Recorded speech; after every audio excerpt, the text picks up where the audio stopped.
What's up, movie nerds? This is Candid Cinema Podcast, and let's get candid about Studio Ghibli. So recently, Princess Mononoke came back to the big screen, but not for the Studio Ghibli Fest, but instead because it was remastered in 4K for the IMAX theater. So it was a couple of days it was in theaters for the big IMAX reveal. And it was really cool seeing that movie in theaters, and it got me into a Studio Ghibli frenzy that I pulled this guy into. And we watched 9 Studio Ghibli movies in the past 2 weeks. Something like that. And now we're going to talk about them. I will post this full podcast with all 3 parts into one, but also I will have 3 parts of this podcast so that if you want to eat it in little chunks, you can do that. Or if you want to eat it in the big meal, you can. For this first part, we're going to talk about Castle in the Sky, My Neighbor Totoro, and Princess Mononoke. Castle in the Sky is actually the first Studio Ghibli movie ever. It was created in 1986, I believe. But anyway, out of those 3 movies, Castle in the Sky, My Neighbor Totoro, and Princess Mononoke, which you kind of didn't actually watch fully. That was a little late. I did doze off a few times. Yeah, which is totally okay. I mean, I think it started at like 10 o'clock at night. And that was like the only time when they had the English dub in the theaters. Yeah, but out of those 3, which one was your favorite? My Neighbor Totoro, without a doubt. Hands down. Yeah. My Neighbor Totoro was definitely extremely cute, extremely well done, and I could see why they made Totoro the mascot for Studio Ghibli. I would agree with that. It was my favorite out of those 3. Let's go through the movies. For Castle in the Sky, what was good about it? There was a story to it, had some intrigue. You knew who the hero was going to be. Mm-hmm. But it was a little difficult on who the allies were. So there was a little bit of that. It was kind of like James Bond villains going up against Raiders of the Lost Ark villains. Yeah. But then the Raiders of the Lost Ark ended up being like not entirely villainous. I guess I should use Pirates of the Caribbean. That's it. Yeah, because they were Pirates of the Caribbean. The whole crew was like technically pirates, but they had like a code of conduct, I suppose. And I think we were essentially rooting for what was their names again? Oh goodness, Captain Jack Sparrow. No. This movie. Oh, Castle in the Sky, Patsu and Patsu Sheeta. and Sheeta. That's right. You were rooting for them. That they were definitely the heroes of this story, but they did get some help from the pirates in this story because at the point in time when they got help, they were both going for the same thing, and they both were like, yeah, the military is kind of bad. Which they kind of were, considering they were being spearheaded by a guy who was a complete and utter sociopath. Yeah. Most of the beginnings of the Studio Ghibli movies, you kind of have to sit yourself down and be like, all right, we're in it for the long haul. So you kind of have to get through the first like 10, 15 minutes because it's a little slow. It's setting up all the exposition and junk. But after that, you're like in the thick of it all the way through most of it.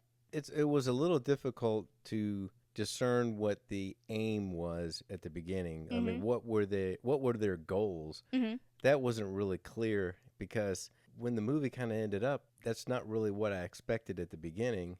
Or in the middle, but certainly what I was beginning to expect near the end, and it was one of those things. I would say that's the one part of the movie that probably didn't work very well for me. I don't know that it flowed organically. I guess I should take that back. The goal of the pirates was very clear right from the onset. Yeah. They wanted the treasure. The goal of the military and the psychotic was pretty clear. They wanted the power. Mm-hmm. The goal of the 2 heroes, that's what was a little unclear. Well, I know that Patsu, he just wanted to see Laputa. Yeah. Well, yeah, you did want to see that. Because his dad was labeled as crazy, so he was like, I'm going to prove them all wrong. Her goal, I don't think she had one. I don't think she had one either. To be honest, I don't think she had one. I think her goal was to survive and be not kidnapped by 2 different warring factions because of her crystal. That's right. I'd say that's true. It was, yeah. And if you ever want like a textbook definition of damsel in distress, Sheeta was it. Not to say that she wasn't strong in her own right in a couple of terms, but she was someone who relied on Patsu for most of it and didn't really act without him being either in danger or around her. The granny, or the captain as they would call her, she was an odd duck. She was. She had all the strength and power, and then at the end she became kind of lovable. Yeah, it was. She was like in a sick kind of way. She was like, as long as I get my treasure, these kids are all cool. There was so much gunfire in this movie without discretion whatsoever. These children were children. I don't think they could be any more older than like 10, and they were shooting at them to kill. They had to be older than that. No. They had to be at least 10 and a half. They looked 10. 10 for sure. But Patsu got shot at a couple of times. He actually did get shot. Like, not in a way that would be life-threatening. It just grazed across his cheek, but he still got shot. I still have to believe they were older, because they would be kind of sick having those pirates, trying to court Sheeta if she was just 10. They're pirates. Yeah, it's still They're gross. pirates. But pirates are pirates. Pirates are pirates. Yeah, I don't think they're walking a moral line. Yeah, but there was still somebody who wrote the story. Yeah, but I trust Hayao Miyazaki. I mean, nothing happened. They were just infatuated with her. Maybe it's because they only knew Granny. Also, Sheeta got shot at too. And this guy, he had really good aim because he shot both of her pigtails off. It was just like 1, 2, and both of her pigtails were shot off. And I think it was to scare her. That was crazy to me. That was the craziest part to me, was the fact that they were just shooting at these children. It was a cartoon. And I still don't think they were children. They were children. No, I don't think so. They were. I think they were young, maybe 16, That's 16, 17. That's a child. Well, yeah, but not 10. Anyway, my Neighbor Totoro. What worked for it? To be honest with you, you felt warm to the children. The children and the father felt like they were authentic. Yeah, an authentic family. And they did a real good job animating the youngest child and the personality that you would expect out of her. Mm-hmm. It really shone through the giggles and the jumping all over the place. I gotta hand it to whoever was the voice actor for that girl, because they chose a young child to do that. It was clear that they chose an actual child to do that and not like a woman voice actor who can sound like a child. That was a child who did that, and she did really good. Yeah, and the older child, you really saw the care for her little sister and also having to step up, considering her mom wasn't in the picture and her dad had to work. But her youth still came out. Yes. I mean, you could still see that. Mm-hmm. You could see she was still a kid. That she was still a kid, but she was playing the role of an adult to some degree. Yeah. And the father, I tell you what, he was as carefree as the wind. Considering his wife was in the hospital, yeah, he was. He was a very playful father. Kept them from getting too. I feel like most of his playfulness came from a place where he was like, they need that. And then the older woman that showed up in the Granny again. Yeah. She was very warm to the kids. You could tell that at first you were wondering, is she going to be the evil person that's going to try to take advantage of these kids? But it actually turned out that she was very caring and made them feel more at home, even though the rest of the village thought she was nuts. And they did. Oh my gosh, they did say that at one point. Like, it's just nutty Granny again. No, that was wild. Because at one point, the little girl, she runs away because she's just upset that her mom has to stay in the hospital. So nobody knows where she is. And so the older sister goes by herself, looking around the way from her home to the hospital, trying to find her sister. And at one point, the grandmother sees a kid's sandal in a pond. So somebody comes up to the little girl, to the older of the two sisters, and was like, hey, so we found a sandal. We don't know if it's your sister, but you gotta come because it's in the pond. So finally, when the girl comes over and she sees the sandal, it's not hers. And so everybody was like, sigh of relief. And then the other people were like, man, Granny, You're just crazy. Why are you being crazy again? It must be Crazy Granny. Are you sure she's lost, or is it just Crazy Granny? Right. And it's like, you do realize the child's shoe was in the pond. Like, any reasonable person would be like, hey, maybe she fell in. Like, she's not crazy. But then also, she comes across this couple who has like a mopedish. Yeah, kind of like thing. a kind of like a what you would call like an old golf cart or whatever, and was just like, hey, have you seen my sister? And they were like, no. Where was she going? I'm pretty sure she was going to the hospital from our town back there. And they were like, all that way? A kid can't run all that way. That's crazy. Well, good luck. And then just leaves. So you're like, oh, so the whole setup of you possibly helping them was a lie. Like, why would you say it like that? What was your favorite part of the movie? Oh, well, there were so many favorite parts. One of my favorite parts that I thought was just, it's adorable. It's exactly what you expect, is when the youngest child fell into the hole where Totoro would be, and then found him, and then he did something in it, and first it scared her, and then he roared, and then she just jumped all over him and giggled, and like, yeah, that, and then roared back. yeah, exactly. That would be a kid. That would be a kid. That was one of the favorites, and then the other one I think was when she was really frantic and she found Totoro. I can't remember how she called him, or did she just find him? Who? When the oldest found Totoro. Oh, she just called for him. She was like, Totoro, if you're out there, please come. May is lost, and we need your help. And then he shows up and then roars real loud, and you're like, what's that gonna do? What's this? What's that gonna do? She's not gonna come because of that. And then the cat bus shows comes. up. I was like, oh, okay. And it's like, oh, he's That gonna works. find her. And then the little ticker up here cycles through a couple of locations until it lands on May. We're going directly to May. That's right. And it was great. It was awesome. At that point, you were like, yeah! Like, you were cheering. Even though this is, like, strictly a kids movie, G-rated. You were like, yeah, let's go find May with this cat bus. And then it was awesome. Then it found May, and then it took them to the hospital to see their mom. Because that was the goal. And they got to look in on their mom. And their dad was there, right? Yeah, because he needed to make sure she was all right, all good. But, yeah, no, it was really great. If anything, I kind of wanted a little bit more. Like, I think it was one of the shortest Studio Ghibli movies. Yeah, I think it would have been nice to see the mom come home at the end. All right, last one, Princess Mononoke. Well, I'll talk on it for a little bit. I think the thing that worked for it, I think it was a good story for a good while, and it had some nice lore to it. It's a pretty big world, and it was nice to see, and you felt scared a good bit through it, with him losing his life, almost losing his life, and because of a blight, and then trying to fix it, right? I think the thing that didn't work for it, though, was that it was so ambiguous. The ambiguity throughout the entire movie caused it to be a little bit more confusing than I think it should have been. Everything was just morally gray. At times, you were like, so these are the bad guys. And then something would happen, you were like, no, wait, these are the bad guys? Wait, both of them are the bad?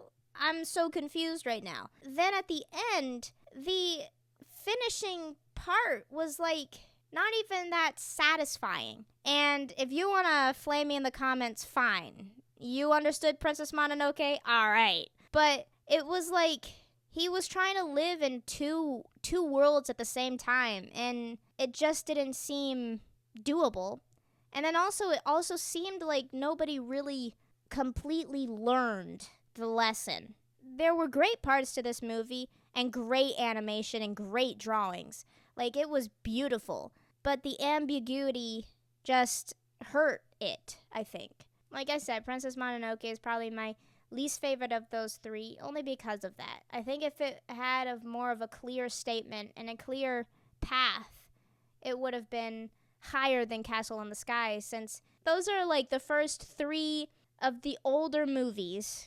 I know there was a few movies between My Neighbor Totoro and Princess Mononoke, but those are the three oldest ones that we watched. All right, so this is the second part of the podcast. We're going to be talking about Spirited Away, Howl's Moving Castle, and The Secret World of Arrietty. So let's talk about Spirited Away first. What was good about it? Spirited Away was really a good movie. I enjoyed that quite a bit. You really didn't know what to expect at the beginning of it. And the girl, what was her name? Chihiro. Chihiro.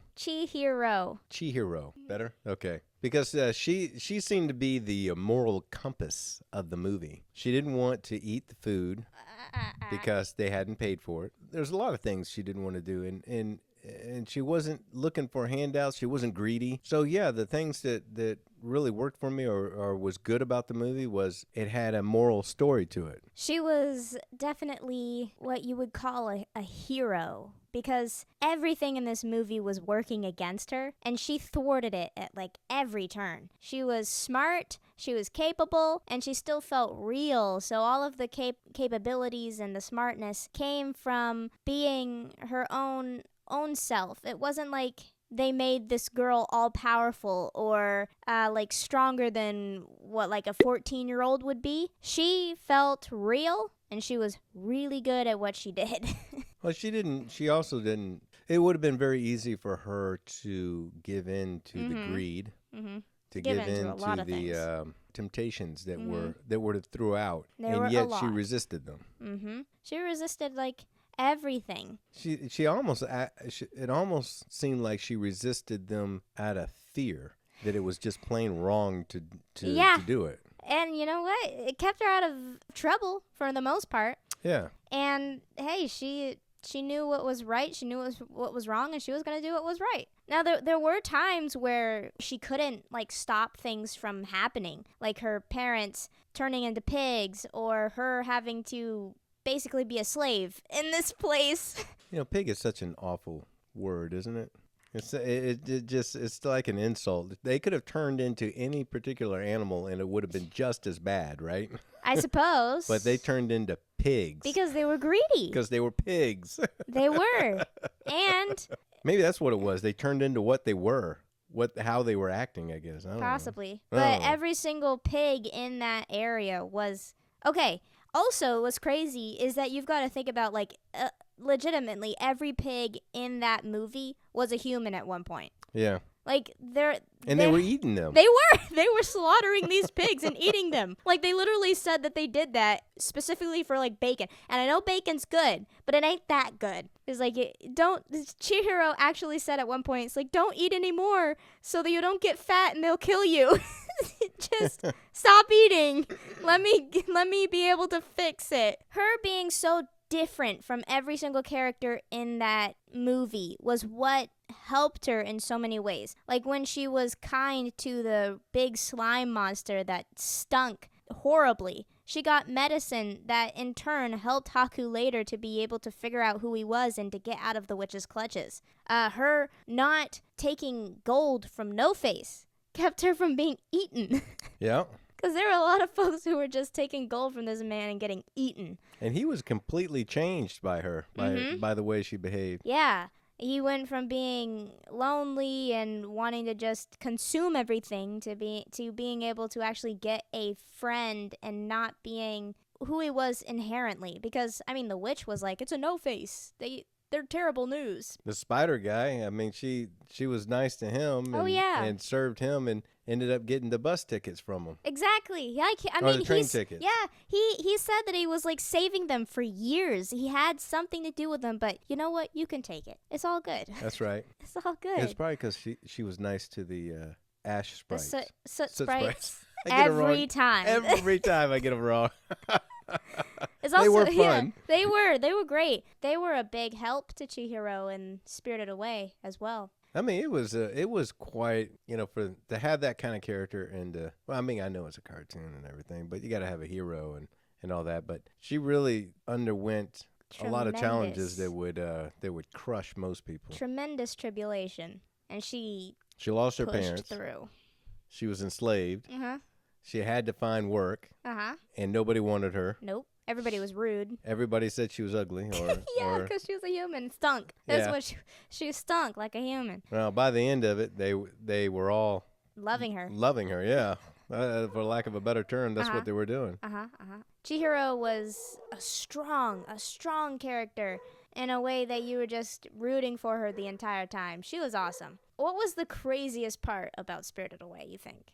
About Spirited Away? Besides everything that led up to the... Besides everything in the movie. I think the craziest part was when the sister of the witch showed up almost like a hologram and changed the big fat baby into a guinea pig, a cute little guinea pig, and the demonish looking bird into a nice little crow. Yeah, the one and the crow flew the little mouse around thing. The guinea pig. It was funny. That was definitely a part that you did not see coming at all. Like the fact that she had a twin sister and she was, basically good as long as you didn't steal from her. Yeah, but you didn't really get that idea from the first meeting. I mean, she was like, "Let me turn you into something more like what you are." And boom, and you think, "Oh, this person's not to be tangled with. This is probably just as bad as the other sister."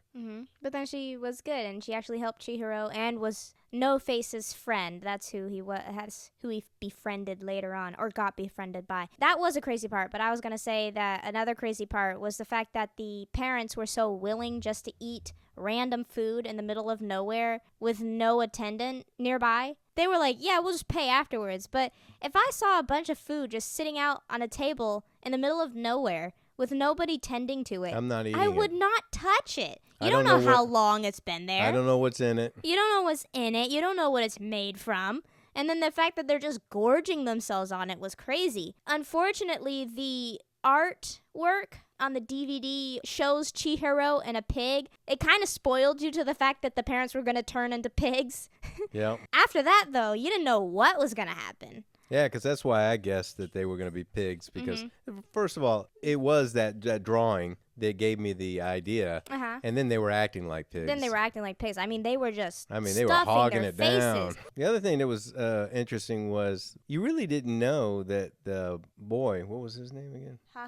Haku was a dragon. You didn't know that. And then all of a sudden he shows up in dragon form, and you got these little paper airplanes that are coming after him and cutting him up to shreds.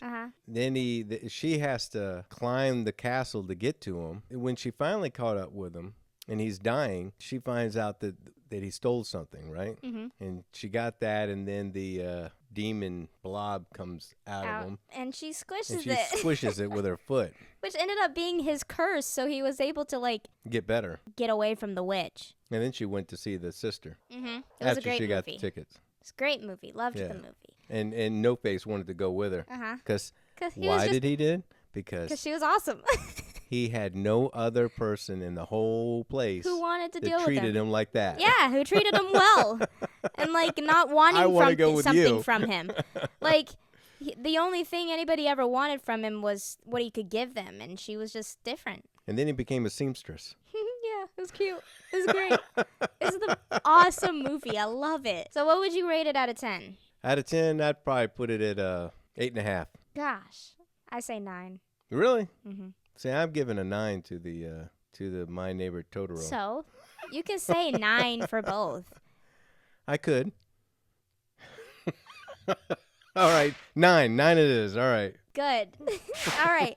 Now we'll talk about Howl's Moving Castle. This one actually was a book first from England, I believe.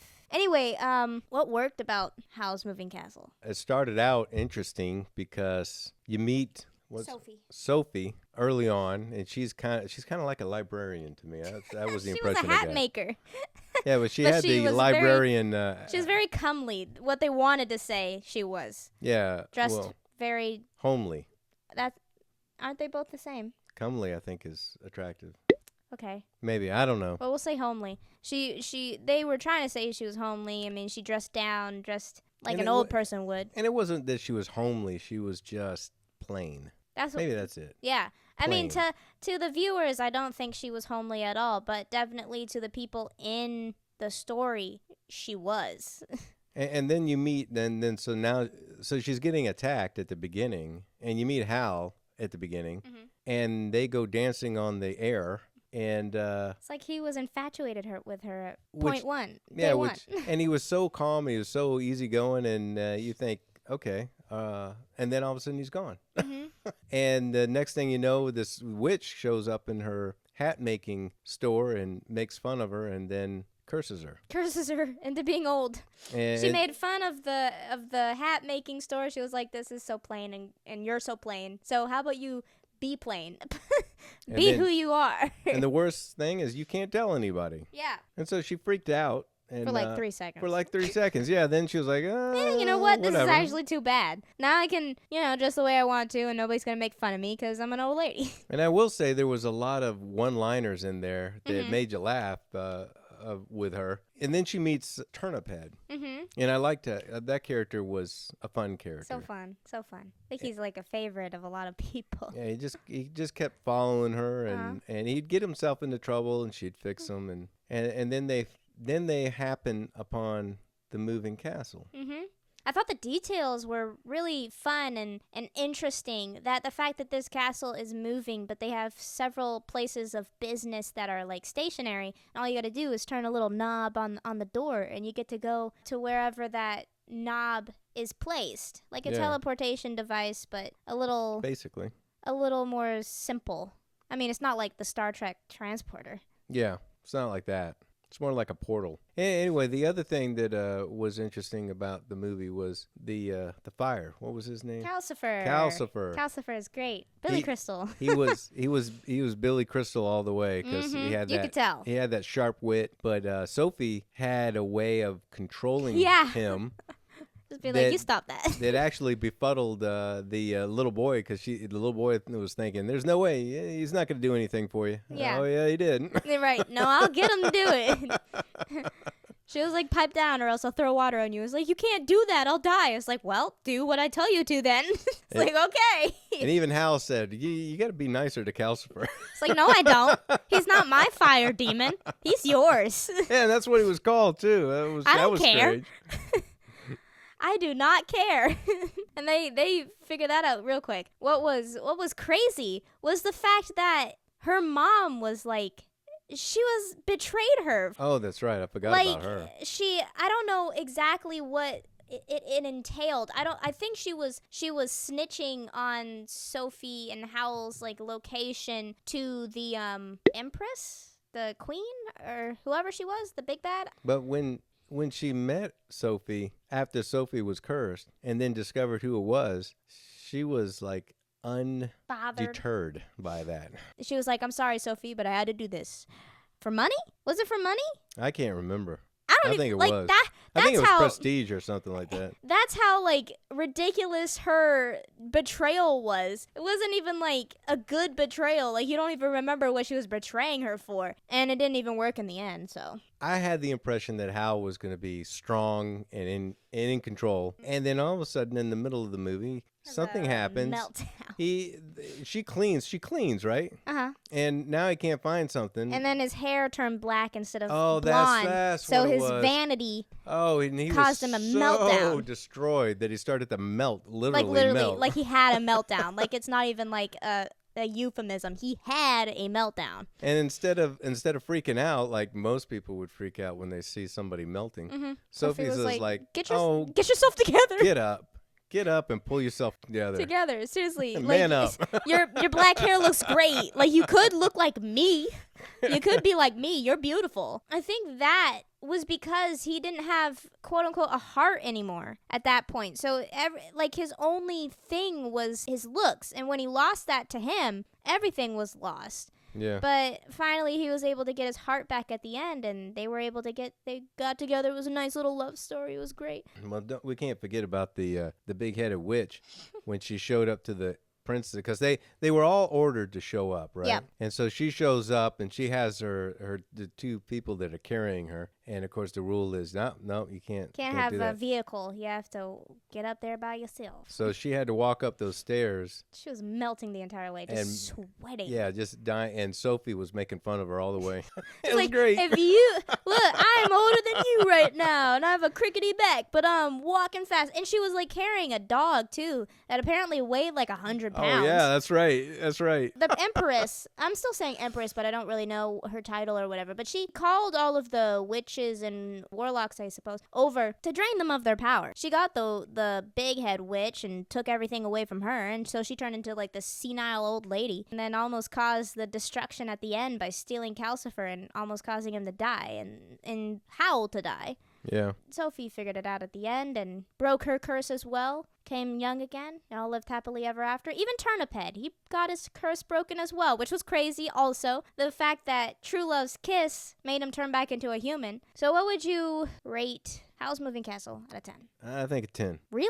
No, I'm just kidding. I was gonna say, what the heck? It was a fun one. I'd give it an 8. Yeah, 8's good. The last one is The Secret World of Arrietty. And this is also based on a book from England, I believe. And the book was called The Borrowers, which is also what the little people are called in The Secret World of Arrietty. They're also called The Borrowers. So it was a very interesting movie. I would say it was a movie that you just sit down, watch, and enjoy. There wasn't a big, deep meaning to it. So it was just a sit back and enjoy movie. It was a movie with no resolution at the end. A resolution, just there was an end. It wasn't resolved in the way that you would want a movie to be resolved. There was no happy ending. There was no moving on to a better place or a better life. It's more like their life was destroyed and now they're moving on. Yep. It was just basically the ending was the consequences of everyone's actions. Yeah. And you just had to live with it. And it was everybody's actions too. Mm-hmm. Yeah.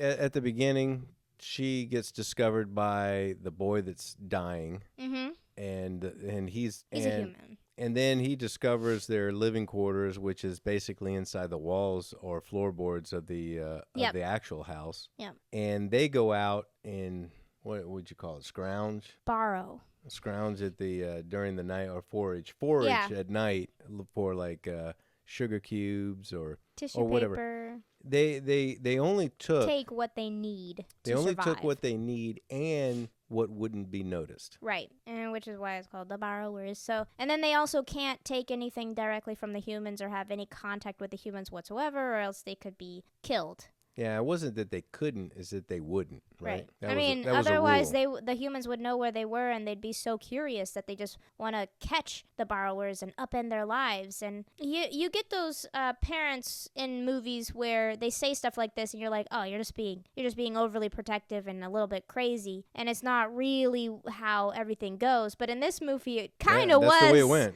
Like how, it wasn't with the boy human, but with one of the older humans, yeah, they did exactly what the parents warned her of. That's right. So, what worked for this movie? To say what worked with it was basically a story. It was kind of neat watching how they improvised with things and how they got around, right? Yeah, the details were really fun. Using the tape on the feet to climb, scale the wall. That was pretty neat. It was a very bittersweet movie. For one, this kid had the life expectancy of a week when you started this movie because he had something wrong with his heart. They were gonna do surgery, but it probably wasn't gonna work. He even said that. He was like, "Yeah, I'm probably gonna die soon." And then she got seen, and when she got seen, it seemed like everything started to fall apart. The boy was a little presumptuous and ripped out their entire kitchen and put in a new kitchen, which then caused the old lady to figure out that they were there and then capture the little mom borrower, to the point where she was gonna like bring exterminators by and be like, "Hey, this is what you're looking for." Yeah. But at least everything turned out okay, and Sean and Arrietty made up at the end, and they went their separate ways. Yeah. And we don't really know what came of either of them. Exactly. Which is why it's kind of sad. So what would you rate it out of 10? I'd put it at a solid 7. Yeah, that's what I was thinking. It was good. It was nice. It was just very bittersweet. If I had to say it, I probably I probably would not watch that again. However, if my granddaughter, when she grows up, wants to watch it, I would be inclined to watch it with her. But anyway, that was the middle three that we watched. And if you were to group it with the other three that we did, Castle in the Sky, My Neighbor Totoro, and Princess Mononoke, your number one? Well, number one would be My Neighbor Totoro and Spirited Away. They'd be tied. I really enjoyed My Neighbor Totoro. I really did. And I'd say Spirited Away, and then like literally right next to it is My Neighbor Totoro for sure. And then it would go like Howl's Moving Castle, Castle in the Sky, The Secret World of Arrietty, and Princess Mononoke. Yeah. Yeah. It's gonna be a theme with Princess Mononoke coming up in the last spot. Yeah, maybe it might be one worth rewatching just to fill in the gaps. Yeah, for sure. Because I did feel myself kind of losing it at points too. The animation was beautiful though. All right, so now we're on to part 3 of our Studio Ghibli podcast, and that entails From Up on Poppy Hill, The Wind Rises, and The Boy and the Heron. So let's get right into it. Let's talk about From Up on Poppy Hill. What did you think of that movie? Well, I thought it started out. It was a little slow. I didn't really get it. It was slow. Sometimes Studio Ghibli movies, I think, can start out slow. But this one was probably the most slow. There was some funny things that I didn't really quite understand. The big ruckus in the cafeteria, wherever the heck they were. That was like the auditorium where they were trying to do their little student arguments to make sure that their clubhouse didn't get destroyed. Anyway, it started out kind of slow, and I didn't really understand where it was going until about 3/4 of the way through it. Yeah. Well, on my end, From Up on Poppy Hill, I thought the movie was nice. It was very concerning about half of the way through. And then once you figured out a certain thing that made it not concerning anymore, the movie was over. And that was too bad because that's when the movie was just like, it felt like it was just starting. Yeah, I kind of forgot about that. He did. That was at the beginning where he tried to show off and win her affections. Mm-hmm. And like it succeeded. They both fell in love with each other. Then all of a sudden a bombshell dropped that they could be related. So that ended that pretty quickly. And then when they realized later on that they weren't related, they were like, so let's get together now. And then the movie was done. And it was like, no, wait. We didn't even really get a love story. Yeah, that's probably about right. Give me a little more. It was in there were some funny parts in the middle where they were trying to save the building, right? Mm-hmm. This movie was definitely about 2 lives that were heavily affected by war and the loss that the war brought. That's right. I mean, the girl, she lost her father, and then the boy also lost his father, and then was kind of like almost adopted by the girl's folks, but they were like, well, we can't really take care of this boy, so we'll have to hand him over to someone else. And then that's where the confusion came from. It's like, were we related? Well, what are the odds, I guess? You know? Yeah, I suppose so. I think it was a nice movie in the sense that it kind of showed real life and what happens to maybe a community or a town after the effects of war. But instead of it being like really bad effects of war, it's just kind of like, hey, life goes on. We're all kind of trying to figure this out together. So it wasn't like a dystopian like look on what happens after war. It was just kind of real life. That's right. Or where children became orphans. Yeah. Overnight. Which, happens. What do you think could have been done better? They could have had a longer ending. Yeah. They could have gotten into that relationship. That's what I was going to say. It didn't have to be long, but you could see that they had children or something like that. Yeah, like some movies, they like get together at the end, but then they show like little snippets of little pictures of like a flash forward, their first day, and then them getting a little bit older, getting married, then having kids, and then we didn't have to go as far as making them old and dying, but we could have had a little bit of flash forward Could have event. had that. That's right. Now, how would you rate it? How would I rate it? I'd probably rate it a 7. Yeah, like 7. I could have argued for 6, only because of like how quick the ending was. Yeah, But I would be on the low side of 7. yeah, 7's fine. So now let's talk about The Wind Rises. That was an interesting movie because there was a lot of dreamland in it, and it was like pre-World War II. Well, yeah, I think they were kind of in the thick of it. Actually, they were making things for Germany, and they were talking about Hitler. Right, but I mean, when I think of World War II, I think of America's entrance into it. That's fair. And America hadn't gotten into it yet. They hadn't even come up with the zero, because this is the guy who created the zero, which was kind of interesting that they picked a historical person. You know, they didn't keep any part of his life accurate, but, you know, hey. Yeah, it was technically based on a true story or whatever, but I don't know if you can really say that, considering the only true part is that this guy lived. He was a aerospace engineer. And he did create the zero. And he did create the airplane, but other than that, they kind of took their own liberties. And created a brand new life form. Which, I mean, if you want to make an interesting story, you're going to have to take your own liberties, I suppose. And if there wasn't a lot of written down historical information, then you kind of also had to take your own liberties. And if you clung to this story and you were like, this guy's pretty neat, I kind of do actually want to talk about him because he's pretty neat, then you know what, do it. That's cool. I don't think there's ever been a based on a true story movie that has been 100% accurate. It's fine. He wanted to make a fun movie. He did. It was sad, though. I mean, if you're going to take your own liberties to choose to kill off the main character's wife is one heck of a liberty.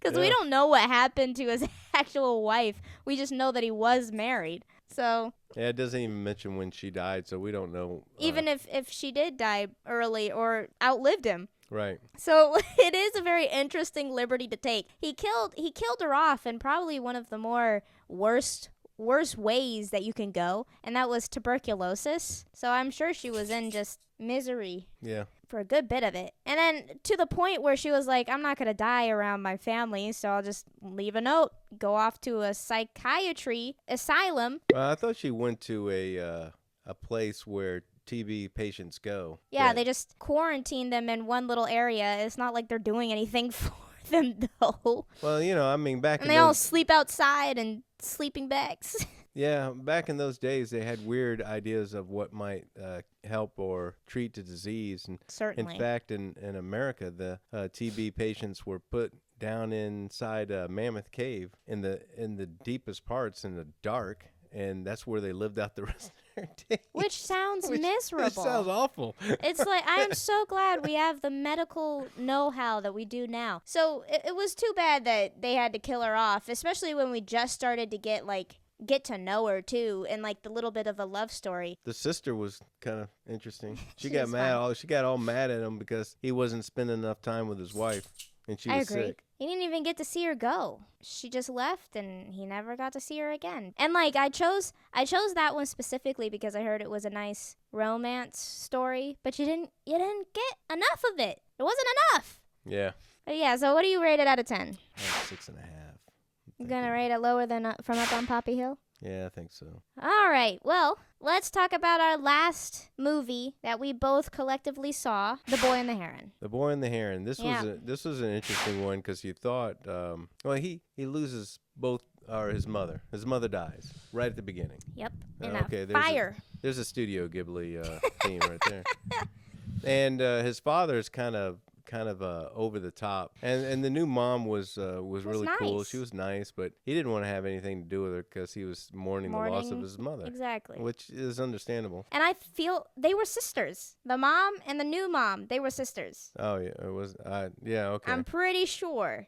And so that's kind of strange too. And everything was going kind of normal, and you're wondering where it goes. Then it got weird. Then the heron showed up and did some weird things, and gosh, that heron was grotesque. That was scary. And so that's the way it progressed. It went from there, and It was very fantastical to the point where I feel like to even understand the gist of what was going on for most of it, you'd have to rewatch it. Like, I understood where we were at the end, and I get the beginning. It was just the middle that was, like, just hazy. We were going from one place to another. You didn't have enough time to, like, react. And the Heron was kind of bad, and then got crippled, and then kind of helped. Well, it was begrudgingly helped. Yeah. Because he would have had no choice. Yeah, he didn't. For one, he didn't have a choice, and I think for most of that movie, if he could, he would have let that boy die and quickly gotten out of there. I think at the end, though, I think they had an understanding and they kind of became friends. But for most of that movie, that Heron was just there for himself. Yeah. The weirdest part was why the wife, who seemed like she was so put together, all of a sudden she goes walking off into the woods and... I feel like it was some sort of calling, like she was kind of in a trance, maybe, or I don't know. It was just a lot of it was just strange, for sure. That one was a strange one. And, like, I thought it was crazy that this kid hated school so much that he took a rock and beat his head, like, to the point where it was like the blood was just pouring out of his head. It was odd. It had all these weird things to it. It was strange. You didn't get most of it. I would have to rewatch it to fully understand. Maybe I will never fully understand it. I'll have to. That might be one that to rewatch just to try and put the pieces together, I guess. Also, it seems like every single one of the movies from Studio Ghibli that we've watched, we've been in a war, or coming out of a war, because that's how the mom died, was a bombing of the hospital or whatever. But The Boy and the Heron, I don't know if I really understood the theme of it. I think maybe it was just to accept your new family. Yeah. To find a way to move on from the old, or to accept the death, I suppose. Like, I thought the details and the animation, beautiful. It was just I was confused a lot. Yeah. So what would you rate it out of 10? I'd probably give it a 7.5. Really? Yeah. That high? I'll go along with you, so I don't have to write more stuff in my video, but I don't know if I would have rated it that high. Really? Okay. Yeah. I can knock it down to 7. That's fair. That's better. Because I don't know if I enjoyed it more than I enjoyed from Up on Poppy Hill. Well, certainly, yeah. I mean, Up on Poppy Hill. I don't know. I mean, I'm intrigued. I think I enjoyed it more than The Wind Rises. Yeah, I'm intrigued to watch it again just to try and figure it out, see what they're trying to say.